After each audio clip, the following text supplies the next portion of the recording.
խնդիր առաջանում հարևանների հետ եւ հաշվի առնելով թե հիմա խնդիրները այսօր ելույթ մեր սեփական փորձից են, բայց հիմա նաեւ շուրջ բոլորը նայելով ինչ մեթոդաբանությամբ են այդ խնդիրները երկրները փորձում լուծել, շատ մեծ հավանականությամբ Հայաստանը անմիջապես կգանի նոր պատերազմ։ Շանտաժ էստեղ որն է, նայեք, ասում ենք, մենք առաջարկում ենք խաղաղություն։ Մենք խաղաղություն ենք ասում, եւ այո, նենց էրա, որ ինքն է վարչապետ։ Եվ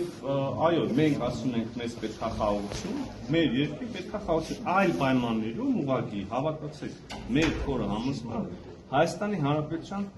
ոչ թե հաջողությունը, ոչ թե զարգացումը, այլ Հայաստանի Հանրապետության որպես անկախ պետություն գոյությունը ինքնին կհայտնվի մեծ կասկածի տակ։ Եվ պես մի առաջարկ նա քաղաքացիների, եւ կա զուգահեռ առաջարկը, չէ, մեզ այս Հայաստանը ընդհանրապես պետք չի, սա մենք թքած ունենք սրա վրա, մեզ պետքա չգիտեմ ինչ Հայաստան։